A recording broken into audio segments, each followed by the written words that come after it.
Special പെർഫോമൻസുമായി ഇന്നത്തെ നമ്മുടെ വേദിയിലേക്ക് എത്താൻ പോകുന്ന ആളെ ഇങ്ങോട്ടേക്ക് സ്വാഗതം ചെയ്യുകയാണ് അനീഷ് റാന്നി.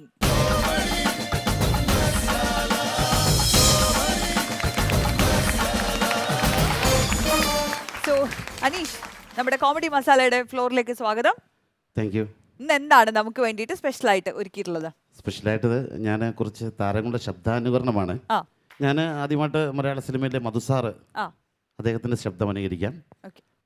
എടോ രാഘവ, തെക്കേഴ് മകൾ കാർത്തിയാനിയുമായി നിനക്ക് എന്നതാണ് ബന്ധം? പ്രേമമാനും മണ്ണയൻകുട്ടിയാണെന്നൊക്കെ പറഞ്ഞ് അവിടെ പിന്നാലെ കൂടി ഒടുവിൽ എല്ലാം കഴിഞ്ഞപ്പോ നിനക്ക് അവളെ വേണ്ട അല്ലടാ? പഴയകാല നിത്യഹരിത നായകൻ പ്രേംനസീർ സാറിനെ ഒന്ന് അനുകരിക്കാം.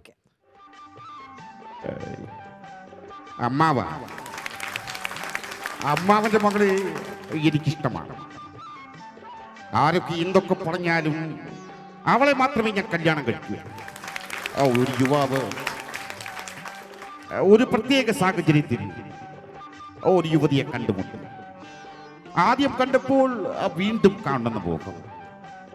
അങ്ങനെ വീണ്ടും കണ്ടപ്പോൾ തമ്മിൽ എന്തൊക്കെയോ പറയണമെന്ന് നോക്കും. പറയാനും വയ്യ, പറയാതിരിക്കാനും വയ്യ. അവിടെയാണ് പ്രേമം പൊട്ടിമുളയ്ക്കുന്നത്. ആ ഇടയ്ക്കാണ് ചെട്ടിക്കുളങ്ങര ഭരണി മഹോത്സവം. അങ്ങനെ ചെട്ടിക്കുളങ്ങര ഭരണി മഹോത്സവത്തിന് ഉത്സവം കണ്ട് നടക്കുമ്പോൾ അടുത്തത് ഞാൻ സുകുമാരൻ, പഴയ ചിത്രത്തിലെ 80-90 കാലഘട്ടങ്ങളിൽ മലയാള സിനിമയ്ക്ക് ഒരു പിടി നല്ല കഥാപാത്രം അവതരിപ്പിച്ച വലിയ കലാകാരന് അന്വേഷിക്കാം. അയ്യോ പാവം, അമ്പടിക്കളി. മന്ത്രി വന്നു സീമനോട് പറഞ്ഞാൽ, സീഎം വന്നും മന്ത്രിയോട് പറഞ്ഞാൽ തനിക്കെന്ത് കോപ്പാണ്? ഒന്നെങ്കിൽ തോമാത്തിന് ഉത്തരം പറയുക, അല്ലെങ്കിൽ ഓമന പോയാൽ മറ്റൊരു ഓമന. പിന്നല്ലാതെ. അടുത്തത് നമ്മുടെ ഇൻഹരികർ നഗർ എന്ന ചിത്രത്തിലെ ഋഷഭാവ.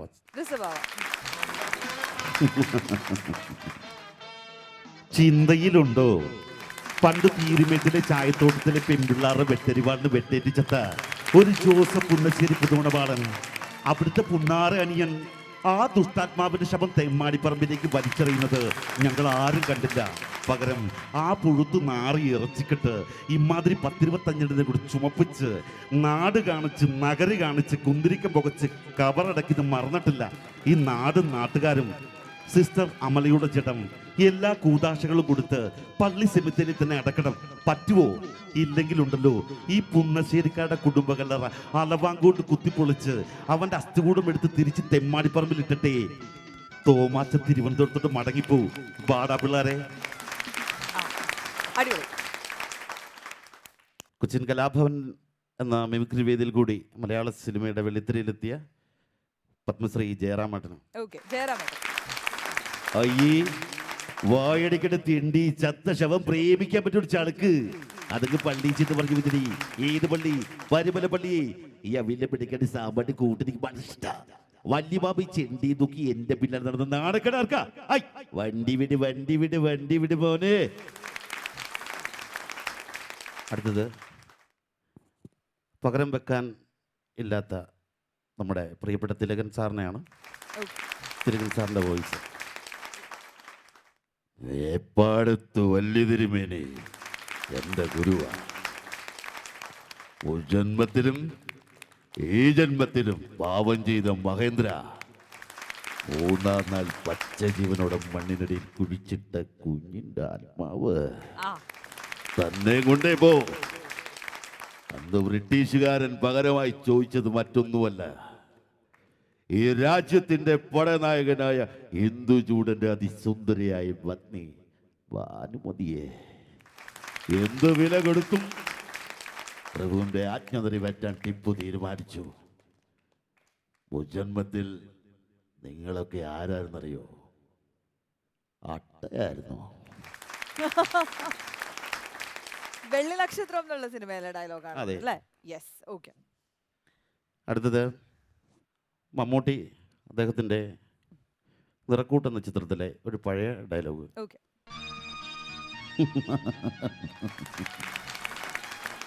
മേഴ്സി എൻ്റെ എല്ലാമായിരുന്നു. എൻ്റെ എല്ലാമായിരുന്നു. എൻ്റെ ഭാര്യയായിരുന്നു മേഴ്സി. എൻ്റെ മോളായിരുന്നു മേഴ്സി. എൻ്റെ അമ്മയായിരുന്നു മേഴ്സി. എന്നിട്ട് നിങ്ങൾ അവളെ കൊന്നു. എൻ്റെ മേഴ്സിയെ കൊന്നവരെ ഞാൻ കൊന്നു. നിയമത്തിന്റെ ഒരു പഴുത് പോലുമില്ലാതെ. ഓക്കെ തമിഴ് സിനിമയുടെ പ്രകാശ് രാജ്. ഓക്കെ പ്രകാശ് രാജ്. நாள மாட்டடா என்னடா செய்வேன் என் குமரன் கிங்கோஸ்டா கிங்கோஸ் யாரு தெரியுமா என் தம்பிடா 30 வருஷமா ஜெயிலுக்குள்ள அனுப்பிச்சிட்டாங்களா டா செல்லா ஐ லவ் யூ டா ஐ லவ் யூ Adios.